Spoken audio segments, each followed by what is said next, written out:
Shohei Ohtani and Freddie Freeman took it to Max Fried of the Yankees in a fantastic World Series rematch. That and all of the rest of the action on MLB Game Night. When that final out is made, you know it's time for Locked On MLB Game Night.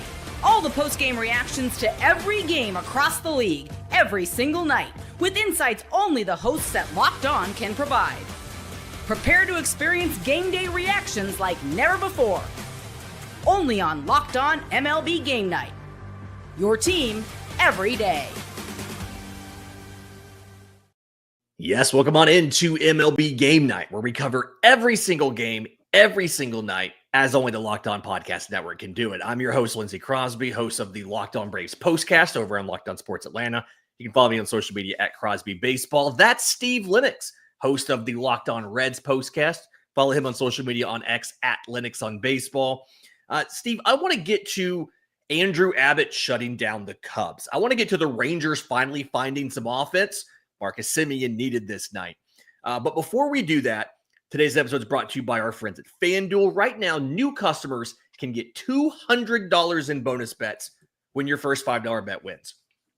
Steve, I love when we get a rematch of the World Series the next season. It's always fun to watch. Tonight, Yankees at Dodgers, game one of a three-game series.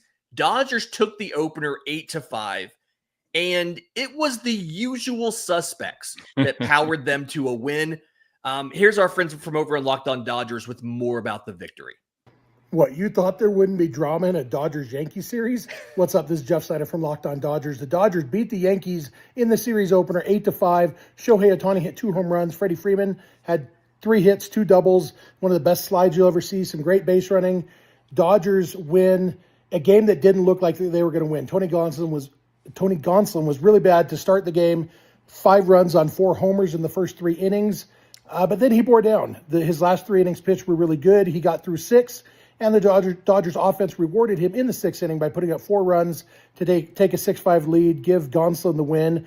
Max Fried came into this game with a 1.29 ERA. He walks out of this game with a 1.92 ERA because the Dodgers scored 6 runs on him, added 2 more against the bullpen later for some insurance.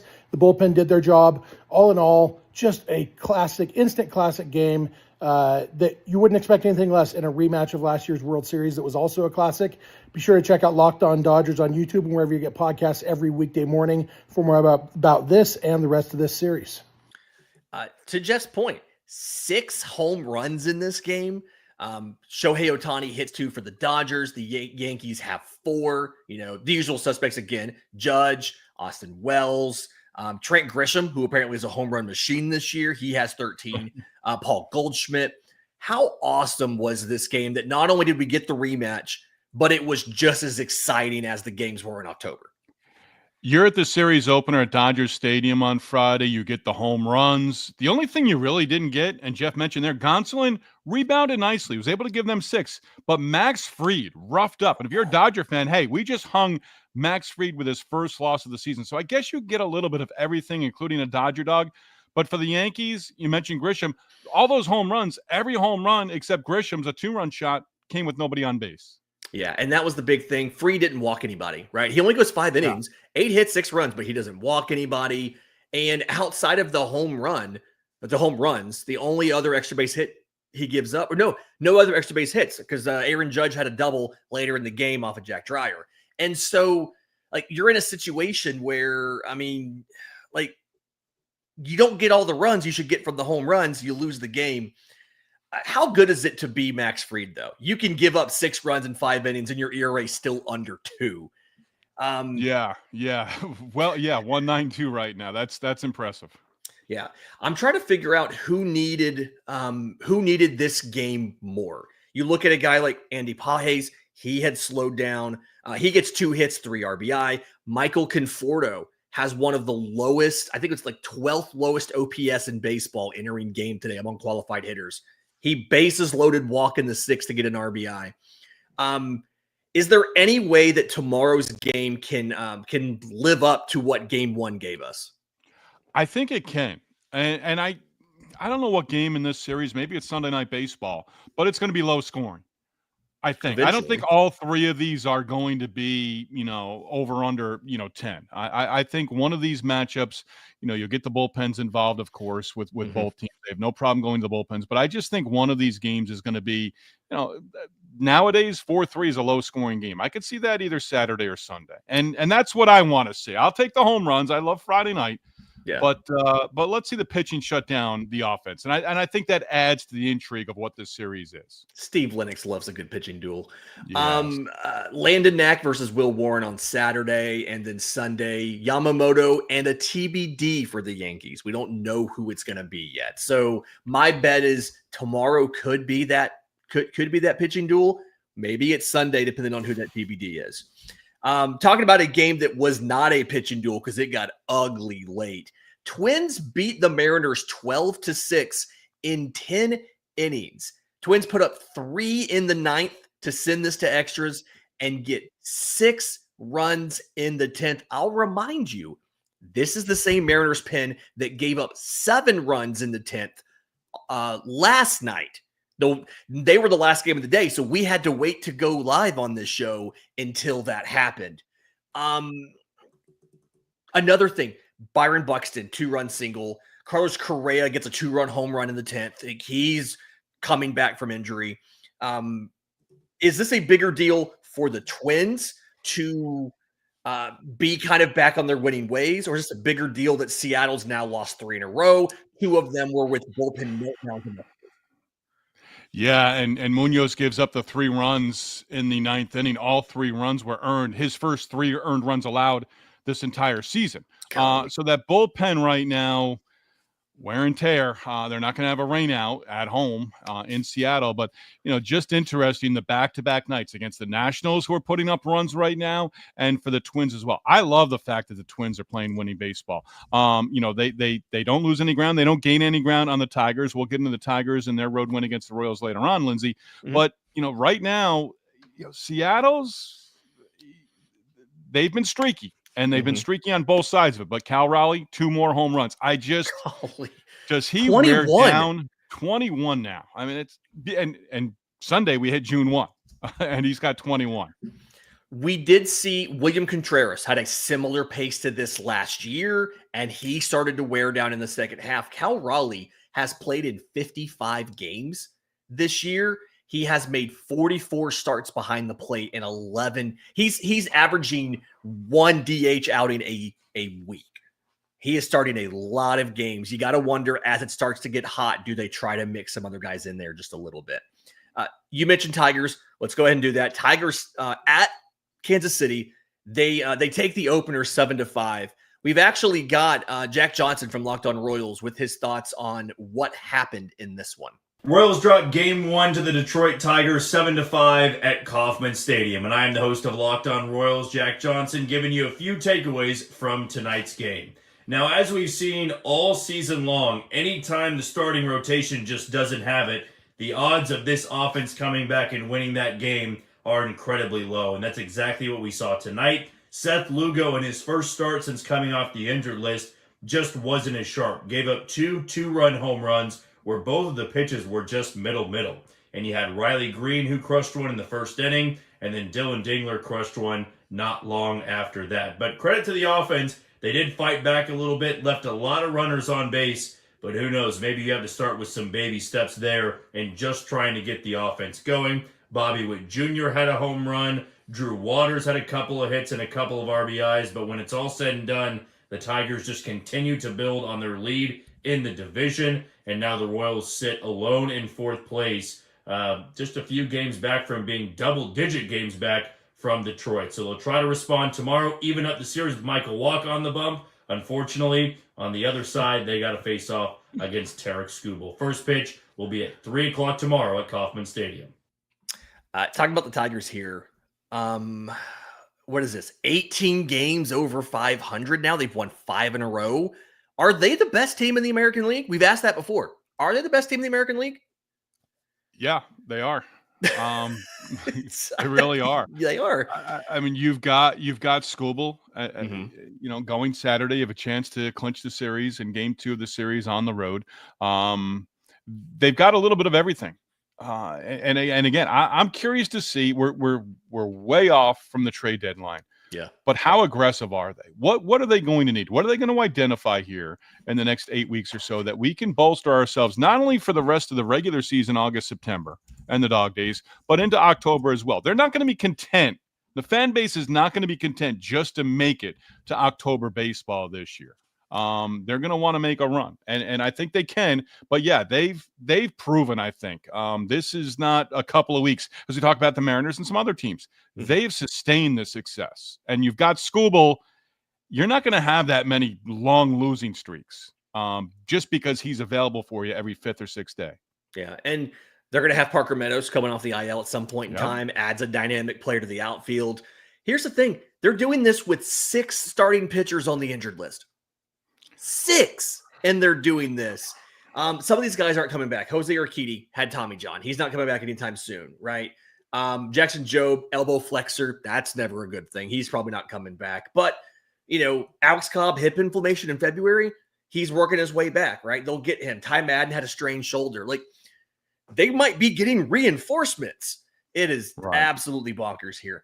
Okay, final game I want to get to in this first segment. Rays at Astros. Second game of a 4-game series. You'll remember last night, Rays won this one 13-3. We had a sad short from Brett of Locked On Astros. He is a little more excited about the 2-1 victory. This is your kind of game, a nice close game. And Framber Valdez really did a lot of work in this one. What a game by Framber Valdez and Yainer Diaz. That's how you come back, boys. Hello, I'm H-Town Wheelhouse here with Locked On Astros. And what an exciting game. It was a pitcher's duel. Framber was out striking out the other pitcher, but he had given up that one solo shot. They would score late. The Astros would to tie it up. And then Yainer Diaz would get up to the plate, bottom of the ninth, hit an opposite field home run, win the game for his starting pitcher. The Astros have their 17th come from behind victory. Now, with these next 2 games, Colton Gordon, who pitched excellent and won the only game for the Astros when they played in Tampa, and then Hunter Brown, one of the top Cy Young candidates in the AL this year, the Astros clearly could easily win these next 2 games. They stay hot. They don't need much to do it, but they scored more than the opponent. Stay tuned in to Locked On Astros. We're your team every day. Watch out, AL West. We aren't going anywhere. I don't know what's more surprising, that the only runs were a leadoff home run and a 9th inning home run, or that Framber Valdez pitched a complete game on 83 pitches. Does that count as a Maddox where he gives up a run? Was it a shutout? Was it a shutout? He's not getting the Maddox, but we might have to start calling this the Framber, because that's nuts. Man, he's fun to watch. I thought about this one as I was kind of going through his numbers and stuff. And I'm like, if you could take present day Framber Valdez and put him against Johan Santana, who started with the Astros. Yeah, that's a fun. And went to Minnesota. That'd be a dynamic matchup of 2 lefties, both under 6 foot. I find it really wild that Framber got not only through 9 innings, but he struck out 9 and still only had 83 pitches. Usually the strikeouts end up pushing you over 100 pitches. Fantastic game. Can't wait to see what this series has in store for us on Saturday. Zach Patel, Colton Gordon. In just a second, I want to talk about Brewers Phillies, because the Brewers needed some wins, and they got one. We'll do that next, right here on MLB Game Night. Whether you're gearing up for back-to-back meetings, shuttling kids back and forth to activities, or tackling an endless to-do list, your morning sets the tone for it all. And that's why it should start with the perfect cup of coffee, crafted just for you. Enter Trade. Trade is the #1 coffee destination in the U.S., delivering fresh, incredible coffee from over 50 of the country's top roasters. Whether you're a cold brew fan or a pour-over purist, they've got a roast you'll love. I took their quiz. They asked me all these kind of questions about the flavors, the scents, the way that I brew it, how do I like it? Do I drink it black or with cream or whatever? And then they went and chose a bag from one of their roasters that they sent to me.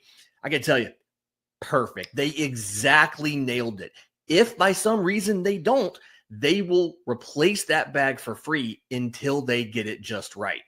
Right now, Trade is exclusively offering our listeners 50% off your 1-month trial at drinktrade.com/lockedonmlb. That's TRADE.com/lockedonmlb for 50% off your 1-month trial. drinktrade.com/lockedonmlb.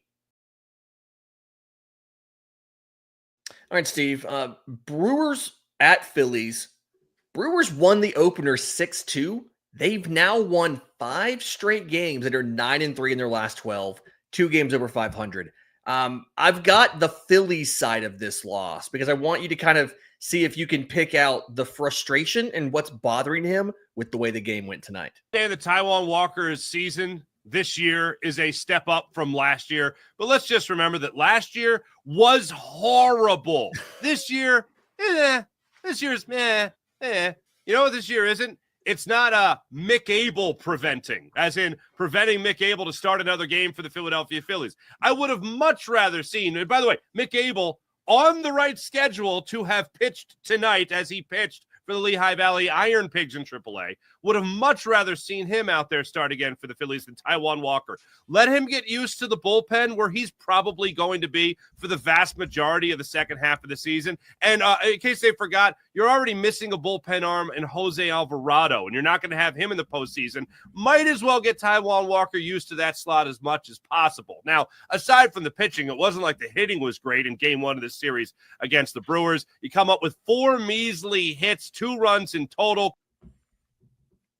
Oh, he cut off. Okay. Here's the thing. Taiwan Walker's making $18 million. Can they put him in the pen to bring up prospect Mick Abel? You know, I'm still. Mark sounded like a Red Sox fan there. I had to keep going back. We're on Phillies Brewers here. Nothing's ever good enough. Yes, because he doesn't do enough as a starter. So you've got to see. I mean, are you going to get the value out of that $18 million? No, but you've got to see if he can be a capable arm in your bullpen. And their bullpen goes up and down, up and down, up and down. As Mark mentioned, you lose a big arm out there. How are you going to replace that? Well, Taiwan Walker could be an option. Hey, Mick Abel could be an option. There are plenty of teams that bring up pitchers where they start him in the bullpen, and that guy would love to be in the big leagues if he's working in the bullpen. There's plenty of guys down at AAA. Hey, use me whatever way you want. They've got a thing here with Taiwan Walker because I just don't think, he might go out there and give you 5 or even 6 in less than 3 runs, but then the next time he's going to blow up and you're going to be into your bullpen anyway. So he's not a long guy in terms of that they're down 9-1. He can give you some innings, though, and he can be a long guy when you have a lead or along those lines. And, think back to Aaron Heilman, his days with the Mets. I mean, can Taiwan Walker get anywhere close to that? That's a good pull. Yeah, 4 innings, 7 hits, 4 runs, 1 walk, 6 strikeouts for Walker. Not good enough. Yeah. Quinn Priester, flip side, 6 innings, 2 runs, no walks, no strikeouts, which is not something you see a lot, but technically still a quality start, so you'll take it. Tomorrow. Well, he was in relief, though. I'm sorry. DL Hall came off. Yeah, he actually started it. And I like that little piggyback there. And Priester, he gave you exactly what you needed. I mean, you only had to use 2 pitchers in that instance, and Hall wasn't going to be long for the game, but you wanted to put him in a starting role. Was out of the bullpen earlier this week against the Red Sox and did well. Just to the point of the Brewers here. Yeah. 2 over 500. Not that I'm going to parallel them to the Tigers, but seeing them recently here, they can win games without home runs. They can hit clutch home runs, but they can put an inning together without the long ball. And I really was impressed with them earlier in the week against the Red Sox. Yeah, well, some of that with walk-off grand slam by Christian Yelich helps too. Sorry to bring that back up. Tomorrow, Chad Patrick versus Jesus Luzardo. Okay, Angels at Guardians, kind of real quick on this. 4-1 win for the Angels, broke their 5-game losing streak. The big story for me, Mike Trout was back. He DH'd. They hit him 5th, which is just the concept of Mike Trout hitting 5th in a lineup feels really weird. He goes 1 for 5. He strikes out twice. But Jorge Soler, RBI single in the 7th, solo home run in the 9th, having to play the outfield. Kenley Jansen gave up some runs there, like got Guardians on the board, but ended up it wasn't a save situation. He did not get the save because he came into a 4-run game. But ultimately, just 6 singles for the Guardians. That's kind of really all they got. That's kind of the issue there. Jose Ramirez lost a 21-game hit streak. Kind of tough. What I took away from this, and I saw it, and I think our guy John Frisch and his brother, let the Angels play all their games on the road. Mike, they're 4 under 500 overall, but they're now a game over 500 on the road. I think that bodes well for them in the coming weeks and months. Yeah, as long as they can handle the heat. It's a little hotter in like it is in LA. Okay, Rockies at Mets. Mets win the opener 4-2.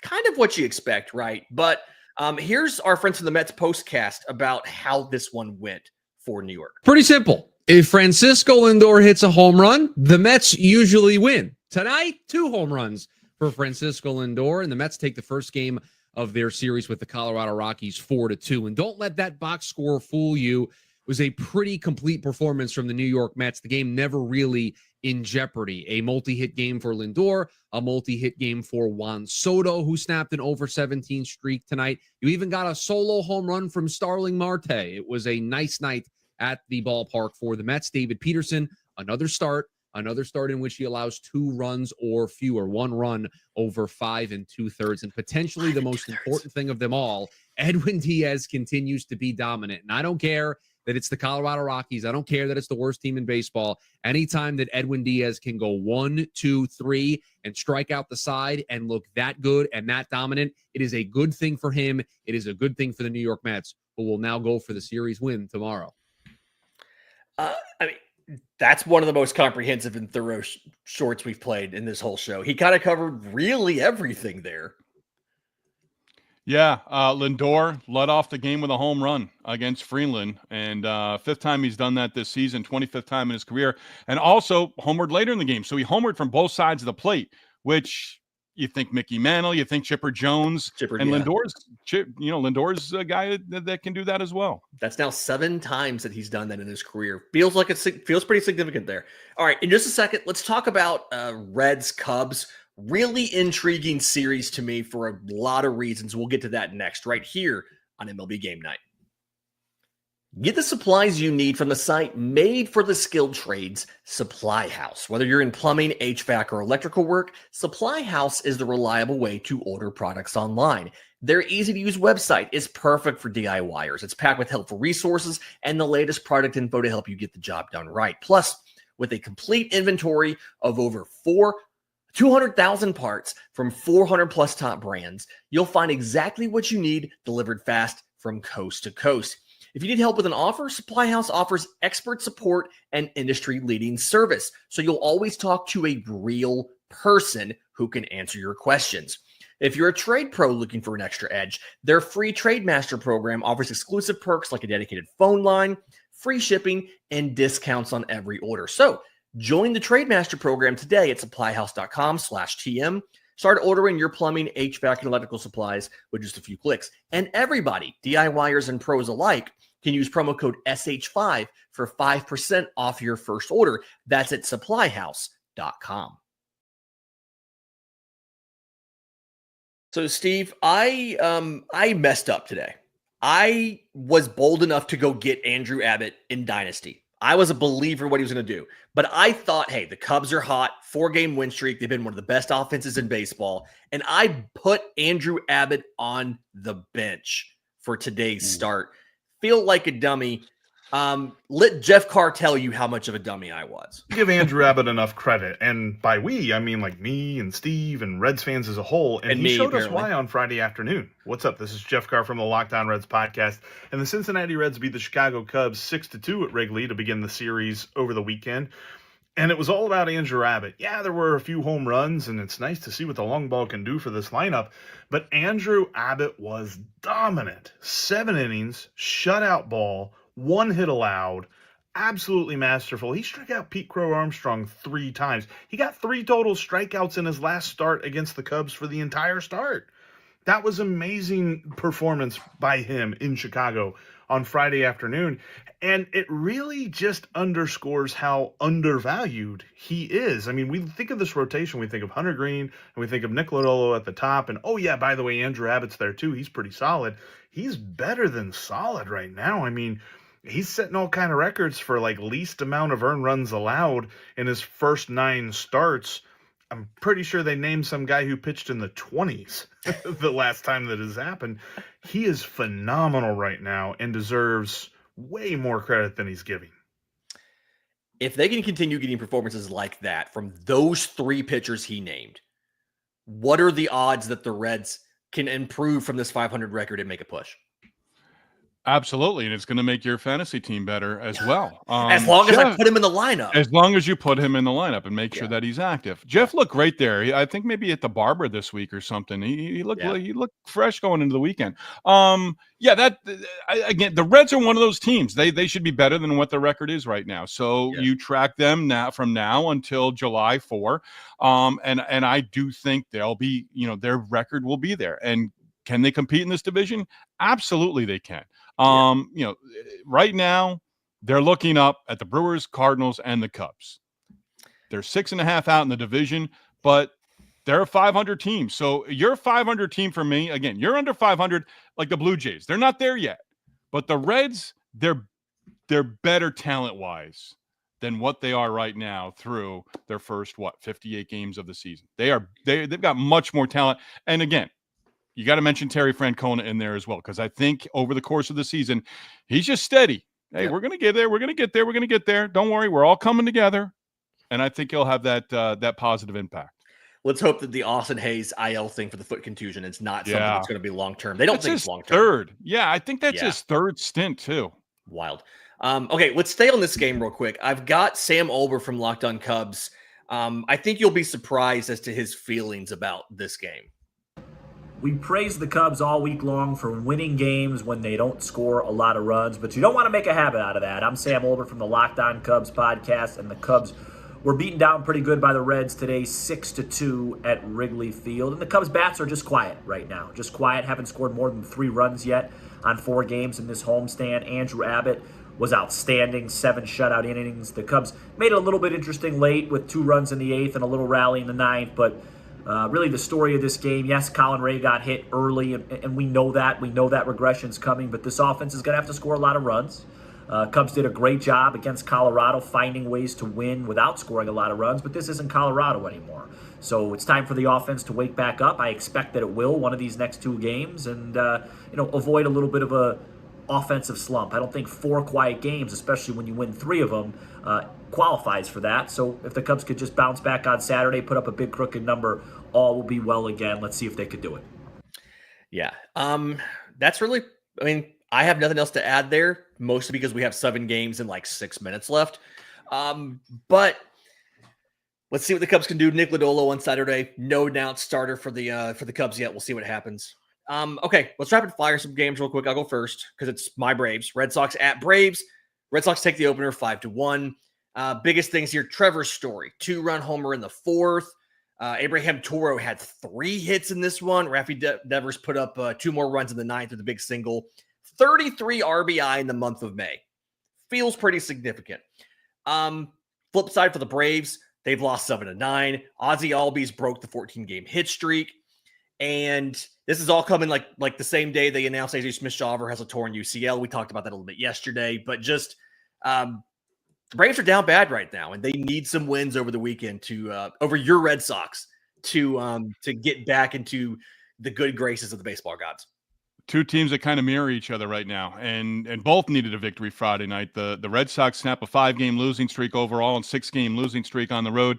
Lucas Giolito went that 4 2/3 innings, didn't get the win, but the bullpen was solid. They were 4 1/3. They used this was a must win. You caught 2 runs in the top of the 9th inning. Yep. Alex Cora went Aroldis Chapman for the bottom of the 9th inning in a non-save situation. He retired the side 1-2-3. That's kind of a big sigh of relief for the Red Sox right now. Thought that was a great move there. Okay. White Sox at Orioles. Orioles win this 2-1. They've won 4 of 6 now. Zach Eflin. We talk about Orioles pitching so much. 7 innings, 4 hits, no runs, 1 walk, 6 strikeouts. He gave up 10 runs combined his last 2 starts against the Nationals and the Red Sox. And this is Ryan Mountcastle still home. How often do you see a corner infielder steal home? That's wild. Pirates, Padres, I guess. Or you want Pirates, Padres? We have time. You want me to go Giants?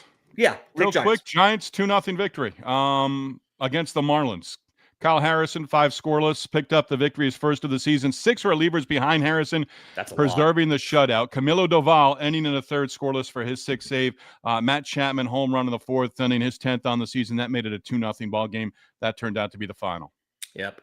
Pirates at Padres. Padres 3 hits, but they win 3-2. You love the efficiency there, right? Nick Pivetta, 6 innings, 2 runs, 8 strikeouts. This one got fun late. Robert Suarez loaded the bases. Or the bases were loaded in the 8th. He comes in for a 4-out save, strikes out Henry Davis, and then 1, 2, 3 in the 9th. I feel like that's how it always works. You blow the chance in the 8th, the 9th, nothing happens. But Pirates manager Don Kelly, first ejection in the majors. He was arguing balls and strikes. Nationals keep winning. Comeback win in the desert against the Diamondbacks 9-7, Lindsay. They've won 3 in a row, 9-3 in their last 12. James They're now Wood, ahead of the home Braves run. in the standings now. Ooh. Wood, another home run. I mean, they're 3 under 500. They've gotten off to a great start on this road trip, taking 2 out of 3 in Seattle. They win the first one against the Diamondbacks. Nathan Lowe breaking a 6-6 tie, 2-run single in the 6th inning. That put the Nationals up 8-6. Rangers found the offense. I thought it was Cardinals at Rangers 11-1. Rangers put up 4 runs in the 2nd. Listen, Marcus Semien, lowest OPS among qualified hitters coming into this game. 4 hits, 3 RBI, 3 run. One of those hits is a home run. And then they get 5 and 2 scoreless from Jack Leiter with 6 strikeouts. Cardinals only have 5 hits total.